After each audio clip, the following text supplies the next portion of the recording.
Nah, sambil menunggu, di sini Ibu lihat sudah ada sekitar 3 orang, namun yang namanya Riza Sarbani, kondisi video dan mikrofon belum aktif ya.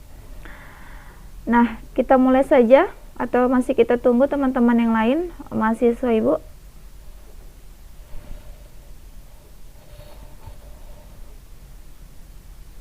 Bagaimana, masih kita tunggu atau kita lanjut?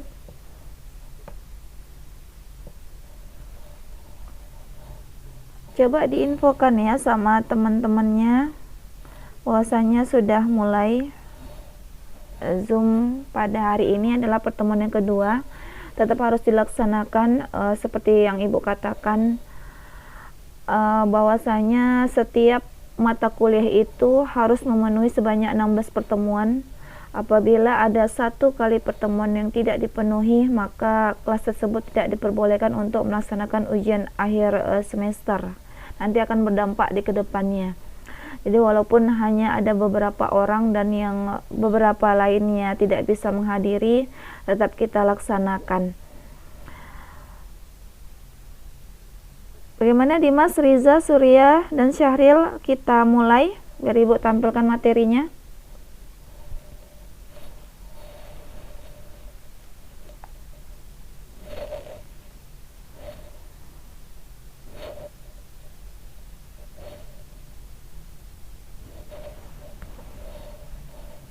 Syahril, dengar suara Ibu Syahril? Atau hilang lagi suara Ibu? Izin Bu, kedengaran Bu. Kedengarannya bagaimana? Kita lanjut.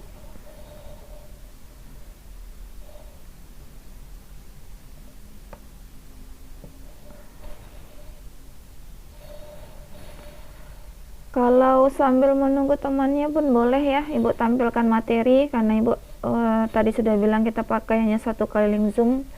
Jadi ada baiknya kita manfaatkan waktu yang sudah kita mulai. Ke depan tersisa kurang dari 30 ya, 30 menit. Nah, di sini Ibu share dulu materi. Sudah ada yang baca materi untuk pertemuan 2 ini? Kalau belum ada ya dicobalah untuk setelah Zoom ini dicoba untuk melatih ya, mempelajari teori ataupun soal-soal yang terkait dengan metode bisection ya.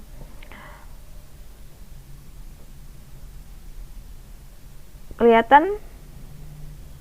Sambil diinfokan ya, sambil kamu mendengar. Apabila ada pertanyaan Ibu silakan diinfokan.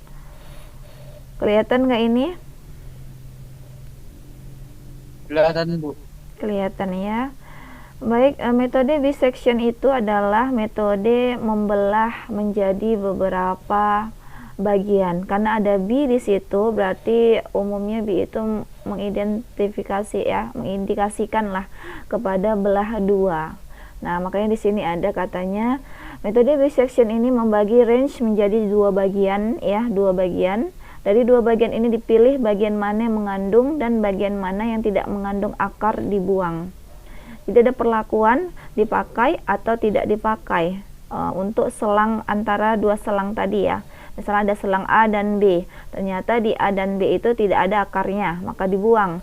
Diambillah lagi selang B ke C ya. Jadi ada interval yang harus kita cek apakah ada termasuk akarnya atau tidak.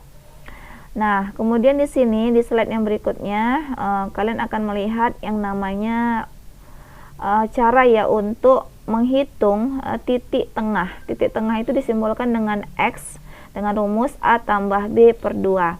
Kalau dulu pernah belajar yang namanya ada yang namanya median ya di tingkat SMP atau SMA, maka ini pun hampir mirip ya. Sebenarnya ketika ada 5 angka, maka angka yang posisinya di tengah itu adalah sebagai mediannya. Maka begitu juga dengan hal ini, ketika ada 2 interval, maka interval itu dijumlahkan kemudian dibagi 2. Hasil dari penjumlahan dan pembagian 2 tersebut disebut dengan titik tengahnya atau disimbolkan dengan X. Nah, kemudian di poin yang selanjutnya di sini ada yang namanya pengecekan ya, pengecekan tanda. Pengecekan ini dilakukan setelah kita mendapatkan nilai F dari A dan F dari B, ya. Kalau dia FA dikali FB lebih kecil dari 0 hasilnya, maka terdapat akar di dalam interval tersebut. Apabila tidak, ya, berarti tidak di sini berarti lebih besar, ya, kemungkinan lebih besar ataupun sama dengan 0, maka kita harus mencari interval yang lain. Itulah tadi maksud dari yang pertama. Ada bagian yang dipakai ketika mengandung akar, ya. Ada juga yang bagian yang dibuang apabila tidak mengandung akar. Ini terkait dengan persamaan nonlinear, ya. Kalau di matematika dasar sebelumnya itu kaitannya dengan persamaan linear, maka ini adalah lanjutannya, yaitu persamaan nonlinear. Nah, ada pertanyaan terkait dengan penjelasan Ibu di slide yang sebelum yang Ibu tampilkan, coba diinformasikan. Ada pertanyaan enggak? Silakan diinformasikan, ya. Kalau tidak diinformasikan, Ibu tidak tahu. Apabila tidak ada, kita lanjut. Kalau memang ada pertanyaan, silahkan ditanyakan. Tidak ada, Bu. Tidak ada. Oke, lanjut. Nah, Ibu ingatkan sekali lagi, kalau mahasiswa Ibu kondisinya sibuk bekerja, Ibu di sini hanya menyampaikan, ya, mungkin satu arah lah, karena ini sifatnya kalian bekerja, Ibu hanya menyampaikan memenuhi pertemuan. Namun ada tugas yang harus mahasiswa Ibu penuhi, ya. Ketika nanti ada waktu luang, silahkan buka materi ini, pelajari.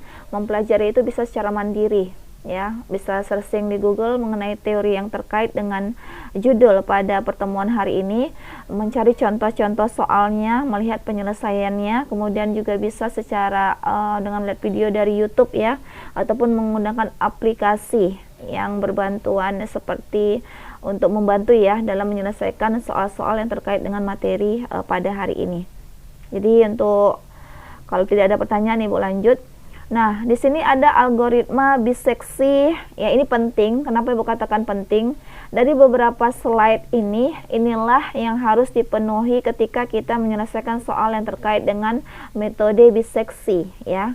Jadi ada 9 langkah yang disajikan di sini. Yang pertama itu definisikan fungsi fx yang akan dicari akarnya.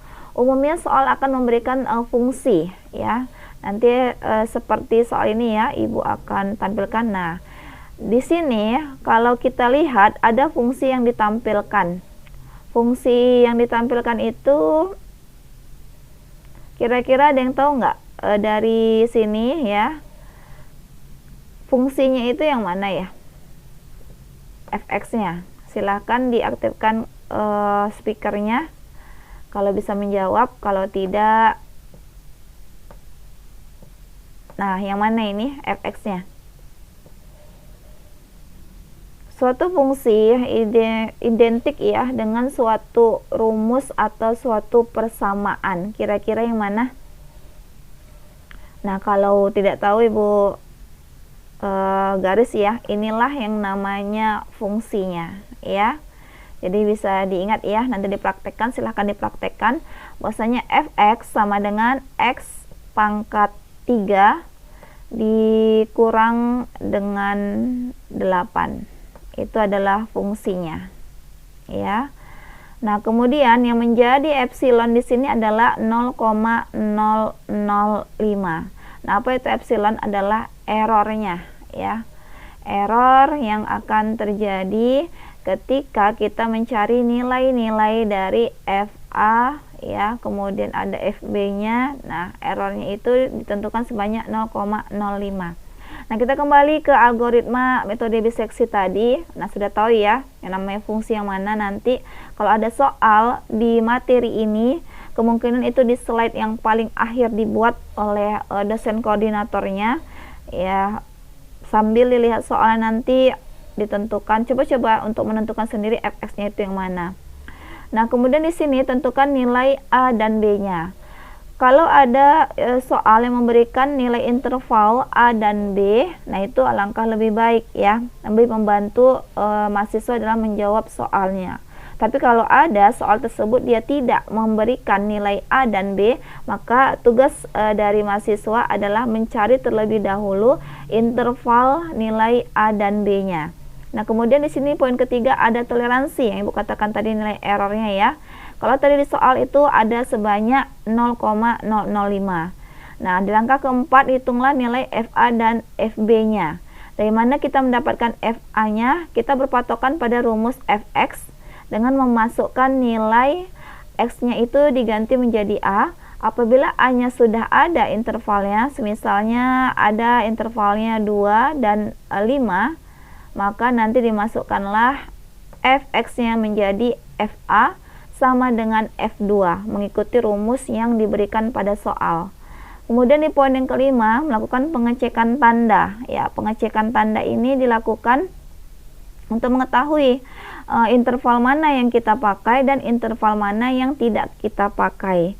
Kalau interval yang tersebut kita pakai apabila memenuhi ya, di sini ada 2. Seharusnya ini digabung ya, antara 5 dan 8 tapi dipisah, seharusnya digabung. Bila Fx-nya dikali dengan Fa lebih kecil dari 0 ya. Kalau di sini Fa dikali Fb lebih besar dari 0, maka proses dihentikan, tidak ada akar. Kita harus mencari interval yang lain selain dari 2 dan 5. Ini sebagai contoh. Nah, apabila ada, maka kita lanjutkan ke proses yang namanya iterasi ya, sehingga mendapatkan nilai mendekati atau dikatakan dia perkalian dari intervalnya itu dengan dimutlakkan, dipositifkan lebih kecil dari nilai errornya. Nah, di sini seperti yang Ibu jelaskan tadi, bahwasanya kita harus juga mencari yang namanya nilai tengah, kemudian menghitung nilai dari Fx-nya, F nilai tengahnya, dan yang terakhir di poin yang ke-9 nih ya, kita harus mencari selisih dari interval apakah lebih kecil dari nilai E. Kalau dia lebih kecil, iterasi dilanjutkan.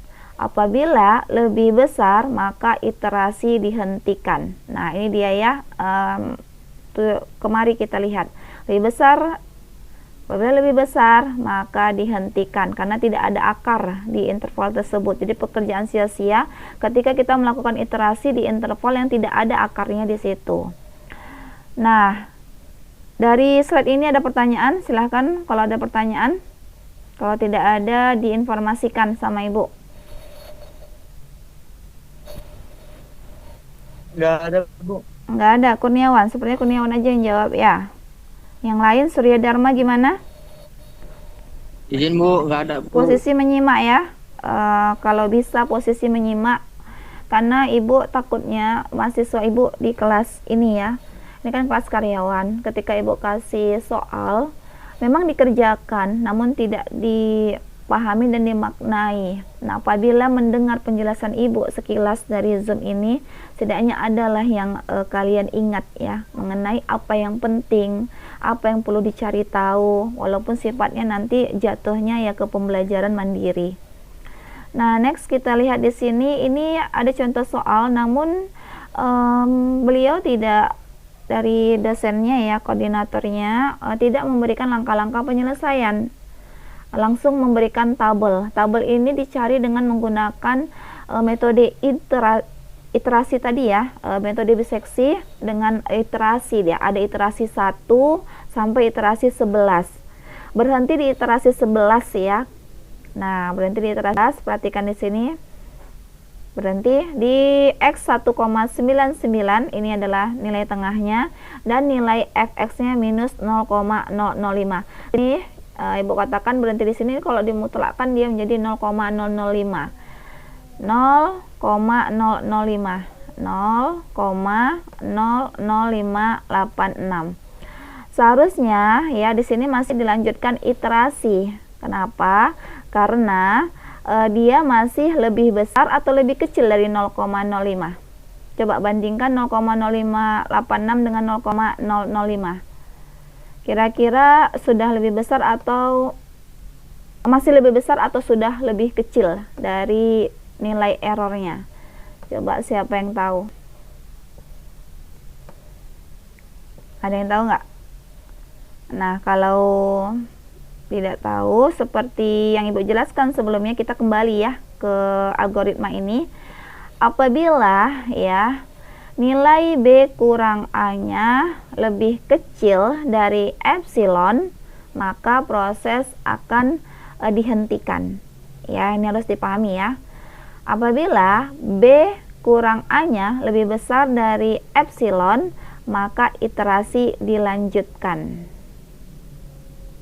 Nah, kenapa dia ini seharusnya masih dilanjut? Karena 0,0586 itu masihlah lebih besar dari 0,005. Jadi kalau materi ini terasa masih minim dan perlu ditambahkan, silahkan mahasiswa ibu menambahkannya ya. Cari materi-materi yang terkait dengan topik untuk metode biseksi ini. Nah, ini masih ada sebenarnya ya seterusnya untuk iterasi berikutnya. Ini dipotong sampai iterasi 11.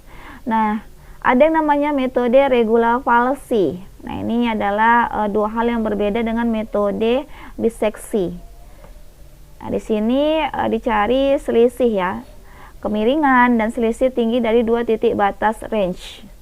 Nah, dua titik A dan B pada fungsi fx digunakan untuk mengestimasi posisi C dari akar interpolasi linear dan juga dikenal dengan istilah metode false position. False itu dalam bahasa Inggris artinya kesalahan ya, posisi yang salah.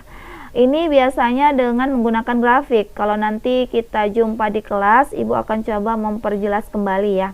Apabila mahasiswa ibu nanti sudah mengetahui, itu alangkah baiknya. Jadi kita nanti bisa lebih nyambung ya ketika ibu membelajarkan materi ini dan kamu sudah memiliki beberapa pemahaman tentang metode false position, ini akan lebih mudah untuk proses pembelajarannya. Nah, begini ya tampilannya. Jadi kita harus menggambar untuk metode regulasi palsi ini. Nah, ini ada rumusnya ini terkait dengan ini ya, gambar dimana kalau kalian perhatikan sebenarnya ini ada perbandingan PB itu kalau kita cari ya, PB ini panjangnya kemari ya, kemudian per BC. Nah, kemudian satu lagi PR. Nah, kalau kalian tuh ada perbandingan dulu yang namanya perbandingan yang senilai. Nah, ini dia RQ ya. Ada dua sisi ya, yang ini banding per ini akan sama dengan yang tegak, yang agak panjang ya, dengan yang mendatar yang lebih panjang dari si BC. Nah, kalau dimasukkan, nah ini dia ya, sesuai dengan angka yang sudah diberikan di soal. Nah, ini juga ada algoritma metode regulasi falsinya. Berikut dengan contoh soal. Ini masih contoh soalnya yang ibu minta silahkan dicek untuk nilai-nilainya ini ya. Kalau nanti ada kesalahan apabila kita ketemu tatap muka untuk di minggu yang ketiga, bukan minggu ketiga ya, setelah kita masuk lah, setelah masuk libur, kita akan memperjelasnya di kelas. Nah, ini ada beberapa teori-teori yang perlu abang dan kakak baca. Kemudian ada tugas di sini ada dua. Tugas ini seragam ya di setiap kelas yang mengikuti mata kuliah analisis numerik. Pastinya dosen akan memberikan tugas yang sudah di-share materinya ya, di-upload dari portal. Ada pertanyaan? Silahkan kalau ada pertanyaan. Yang masih bisa mengaktifkan video, boleh diaktifkan videonya, karena ibu juga sambil mengabsen ya presensi hari ini. Biar bagaimanapun jumlah presensi itu ada batas minimalnya ya. Berapa banyak tidak hadirnya itu disesuaikan berikut juga dengan jumlah maksimal kehadiran. Oke, baik. Ada pertanyaan? Silakan kalau ada pertanyaan.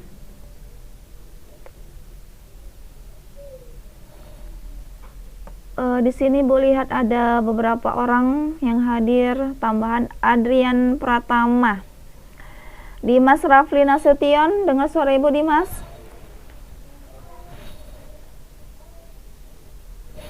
Dimas Rafli, tidak kedengaran suaranya. Adrian Pratama, dengar suara ibu? Ya, Bu.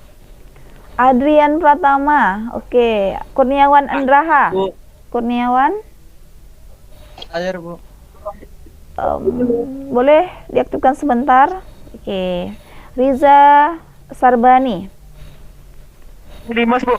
Ini kalau malam Clear, Bu. malam ini nggak aktif video, udah Ibu marahin ini. Tapi karena kondisinya bekerja siang ya, masih Ibu maklumi ya. Nah kemudian si yang sama Ibu dulu kelasnya malam yang non aktif Ibu nggak kasih ya.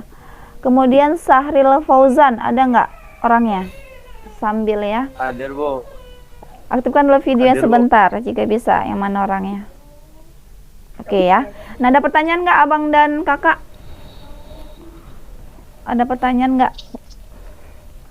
Bu, izin bertanya, Bu. Boleh. Nah, itu Bu, jadi tugasnya itu ya, jadi pas kita masuk di kelas nanti itu bakalan dibahas ya, Bu?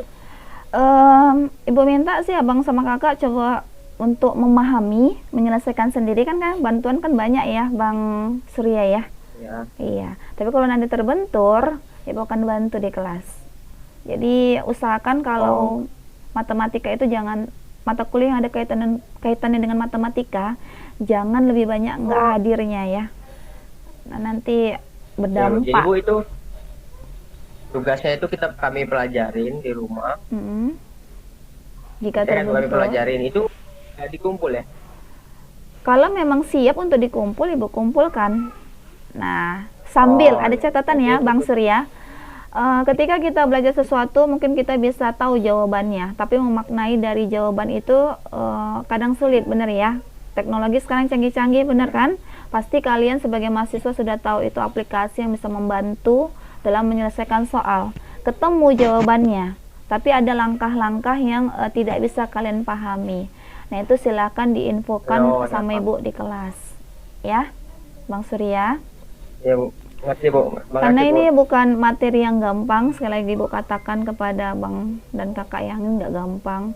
Dan ini diminta untuk Zoom, banyak sekali keterbatasan dan kekurangan Ibu ya dalam menyampaikan materi. Nah sebenarnya kalau kita punya waktu yang panjang ya, kita kan cuma pakai satu link Zoom ya. Yang panjang Ibu ada tahapan ya, tahapannya di luar dari materi yang diupload oleh dosen koordinator. Nah di sini Ibu rangkumkan itu dengan langkah-langkah yang lebih mudah ya. Nah dimulai dari iterasi 3, iterasi 4 dan seterusnya. Namun karena keterbatasan, apabila di kelas itu Ibu bisa jelaskan lebih dalam ya. Jadi tidak langsung ke tabel. Seharusnya tabel itu belakangan. Ada beberapa langkah-langkah hierarki yang harusnya diberikan penjelasan kepada mahasiswa. Namun itu Ibu tugaskan, Ibu yakin abang dan kakak pasti bisa ya. Kalian mahasiswa sudah di perguruan tinggi, tentunya tingkat apa Ibu katakan ya, kemampuan problem solver kalian dalam memecahkan suatu persoalan pasti lebih baik ya. Tidak menunggu dari guru ataupun dosen yang pengajar seperti Ibu. Kalaupun memang terbentur, silahkan diinfokan nanti kita di kelas. Ada pertanyaan lagi selain Bang Surya? Yang lain ada pertanyaan? Ini posisinya bekerja semua ya, abang-abang? Ya, Bu, bekerja. Kak Yanti nggak masuk hari ini? Itu dia izin, Bu, bekerja aja. Kamu Dimas kerja di mana Dimas? Di gudang kaca, Bu. Oke, iya. Kalau nggak ada pertanyaan, Tadi udah dengar juga suara Ibu manggil saya kan. Saya balas, nggak ada suara gitu Ibu bilang. iya. Percaya Ibu kok. Oke ya. Izin, Bu, maaf, Bu. Iya. Oke ya, kalau nggak ada pertanyaan, Ibu tutup. Sekali lagi, ya dicoba ya Bang. Ya, Bu. Kita kan ketemunya nanti kita libur. Mulai masuk itu di tanggal 30 ya. Benar? Nah, diingat bahwasanya tanggal 30 itu abang-abang harus berusaha untuk hadirlah secara tatap muka. Karena kan kondisi itu malam. Namun apabila urgent, abang ada pekerjaan, ya minimalkanlah jumlah ketidakhadirannya. Ya. Jangan sampai karena kerja sampai nanti di akhir tidak pernah masuk sama Ibu. Nah, itu Ibu tidak bisa untuk memberikan nilai yang maksimal. Ada mahasiswa seperti itu ya. Dia minta nilai yang maksimal sama dengan mahasiswa yang mencoba untuk hadir. Nah, itu tidak akan mungkin bisa diberikan. Nah, apa tadi Dimas? Kamu ada pertanyaan lagi? Kalau nggak ada, Ibu sudahi pertemuan hari ini. 10 maksudnya, Bu. Putus-putus, apa kata si Dimas, Bang? Yang lain. Pertemuan ketiga, Bu. Itu ya, buka kelas. Iya, kelas. Nanti cek di portal ya. Ibu rasa itu kelas, karena kalian sudah self-face di semester yang lalu. Jadi bergantian itu untuk kelas karyawan. Siap-siaplah untuk yang kelasnya. Oke ya. Tidak ada lagi pertanyaan yang lain? Oke, silahkan untuk Surya, nggak ada Surya? Guntur? Yang aktif-aktif videonya? Nggak ada? Oke. Coba ya Bang, dipelajarin. Ibu yakin kalian bisa pelan-pelan. Alurnya itu ada, namanya tadi algoritma ya, algoritma metode biseksi. Nah, silahkan dipelajari pelan-pelan. Kalau nanti terbentur, jangan diam aja, dikumpul sama ibu, tapi sebenarnya nggak tahu, alangkah tidak baiknya kalau yang seperti itu. Tapi kalau kalian melapor, ini saya tidak mengerti Bu, kita akan bahas bersama-sama di kelas. Baik, kalau tidak ada pertanyaan lagi, Ibu sudahi pertemuan hari ini dengan mengucapkan Assalamualaikum, selamat sore. Sore, Bu. Waalaikumsalam Bu, selamat sore.